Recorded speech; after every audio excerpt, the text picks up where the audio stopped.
आगे से हट जाए, बगल हो जाए,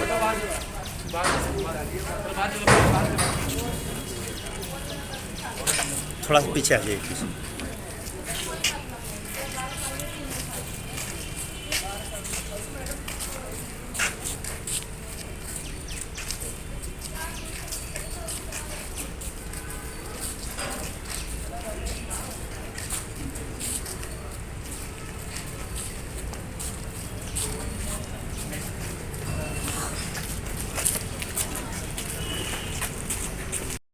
सेंट्रल जेल में भी आज गई थी मिलने के लिए, क्या? देखिए, चुनाव के बाद वाराणसी मेरा पहली बार आगमन हुआ है और इससे में उद्देश्य था मुझे अपने संगठन के सभी छोटे बड़े पदाधिकारी कार्यकर्ताओं से मिलने का। और इस दौरान 2 कारणों से हम जेल में गए थे।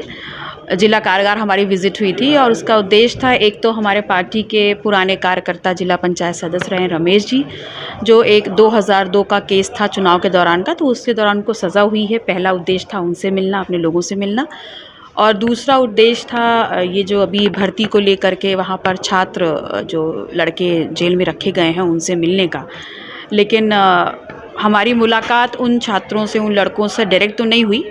वहाँ जेल के अधिकारियों से हमारी बातचीत हुई, उनका संदेश हम तक पहुँचा, हमारा संदेश उन तक पहुँचा। हम हर स्थिति परिस्थिति में उनके साथ हैं। बात की जाए मैम तो कल देखिए, मेरा ये मानना है, चुनाव है तो किसी को हार किसी को जीत तो मिलनी ही मिलनी है।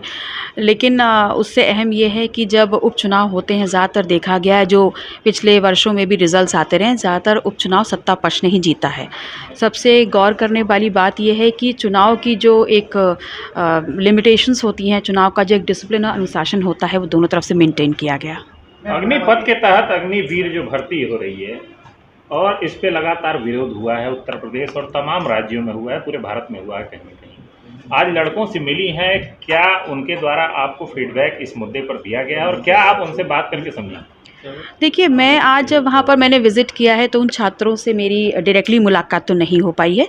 उनका संदेश मुझ तक और मेरा संदेश उन तक जो है जिला के जो जेल के अधीक्षक हैं उनके माध्यम से पहुँचा है। तो मेरा ये मानना है कि उनकी सबसे बड़ी परेशानी ये है कि हर गाँव, हर क्षेत्र में 8 से 10 लड़के ऐसे थे जिनका पहले ही फ़िज़िकल के दौरान उनका सिलेक्शन हो चुका था और जो अपनी नौकरी पक्की मान रहे थे। अब इस योजना के आने के बाद उनको अपना भविष्य अधर में दिख रहा है और ऐसे में वो सरकार से स्पष्ट चाहते हैं कि उनके भविष्य के लिए क्या किया जाएगा। क्या लग रहा है अग्निवीर जो ये सरकार ने योजना लाई है, कितना संतोषजनक है? युवाओं से आपने बात किया है? मुझे ऐसा लगता है कि जो ये एक योजना लाई गई है सरकार के द्वारा, कहीं न कहीं इसमें जो हकमारी होगी वो दलित, पिछड़े, शोषित समाज की ही होगी। और क्योंकि हमने हमेशा ही इनकी बात की है तो इन छात्रों के साथ हम हमेशा खड़े हैं, उनके हर आंदोलन में उनके साथ हैं हम। मैम, मायावती जी कह रही हैं कि अब भाजपा को हरा सकता है तो केवल बसपा ही है, बसपा ही पार्टी जो भाजपा को हरा सकती है। क्या लगता है आपको? जो चुनाव भी बीता है जनरल असेंबली इलेक्शंस, उसमें मुझे तो कहीं पर भी नहीं लगा कि बहुजन समाज पार्टी कहीं चुनाव लड़ी है। और ऐसे में अगर मायावती जी एक बहुत मंझी हुई राजनीतिक हैं और अगर ऐसा कोई उनका स्टेटमेंट है तो कहीं ना कहीं उन्होंने डेटा एनालिसिस की होगी, कहीं ना कहीं उन्होंने मंथन किया होगा। ओवैसी ने भी दर्ज किया, उन्होंने कहा है कि सपा में कुव्वत नहीं कि भाजपा को हरा सके। मेरा ये मानना है, हर संगठन अपने आप में परिपक्व होता है और विचारधारा और नीति के साथ कार्यकर्ता समाज को लेकर के सबके साथ संघर्ष करेंगे तो कुछ भी इम्पॉसिबल नहीं है। भाजपा की नीति और मोदी के प्रति विश्वास से आजमगढ़ और रामपुर में भाजपा को ऐतिहासिक जीत मिली है, ऐसा कह रहे योगी। नहीं, मेरा इस पे कोई कमेंट नहीं है। बात की जाए मैम तो यह दिया कि एसी सिसोड़ा निकल के गाँव में आए, क्या कहें? देखिए, ये उनका अपना व्यक्तिगत सुझाव हो सकता है, अपनी व्यक्तिगत टिप्पणी हो सकती है।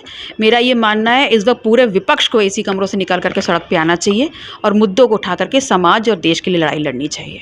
आजम खान कह रहा है जब जालिमी मुस्लिम बन जाए तो साथ हाथ मिलेगा, क्या लगता है कौन जालिम है?